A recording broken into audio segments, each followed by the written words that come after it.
is something wrong with you because you live there year-round. She tugs at her thin necklace, lapis on a gold chain that was a gift from Luke for her last birthday. And in a flare of despair, she yanks it off in one brief rip. She throws it out the window and lets the fog swallow it up. She tugs off the wedding ring he gave her, too, a broad gold band wide enough to have her name scratched on the inside, and bounces it onto the highway. She checks her rearview mirror, wondering if Luke will come after her. She squints at the sky. Maybe the fog will lift. There's still rays of sun out there, shooting through breaks in the clouds. God, startling people into paying him some attention. That's what her mother used to say. A sign. Isabelle glances up at the sky again. If you want to talk about signs, talk about how the sky had looked just this way the first time Isabelle had brought Luke home. She was just 15, and he was 25, and working at the local gas station. A job that didn't exactly go over big with her mother. Of course, Luke's age made it even worse.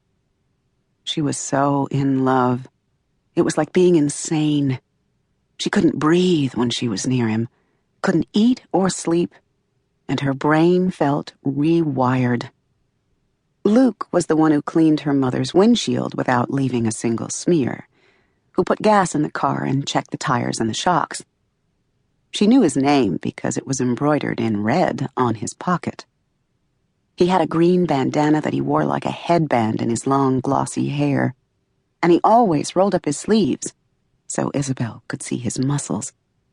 When he smiled at Isabelle, his eyes were full of light. He looked at her like she was the most interesting thing he had ever seen.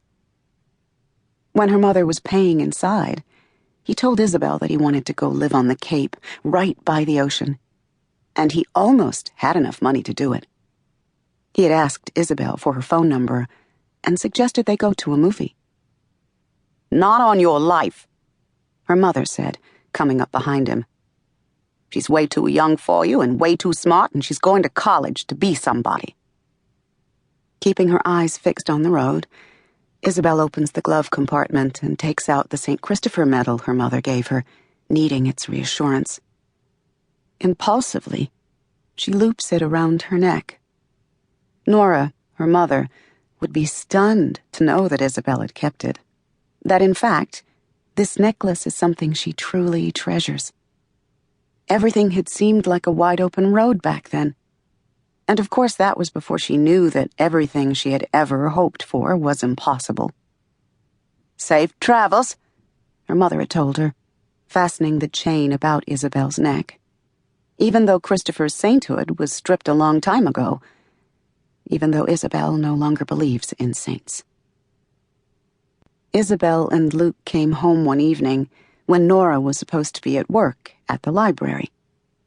They'd been seeing each other a year then. It was a summer evening, and Isabelle wanted to pick up money so they could go to dinner. But as they pulled up, her heart sank, because there was Nora's little red sedan in the driveway.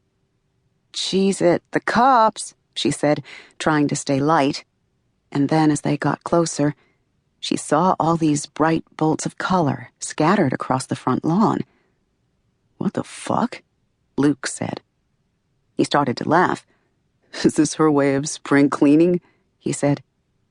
But Isabelle gripped his arm. "They're my clothes." Her voice was a rasp. There was her favorite blue dress, her winter coat, and all her junk jewelry sparkling among the dandelions.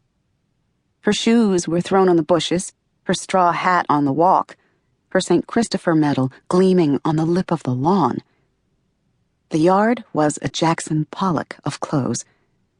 Then the door banged open, and there was Nora, tall and beautiful back then, in the sleek green suit she had worn to work at her job in the library, her hair caught in a pin.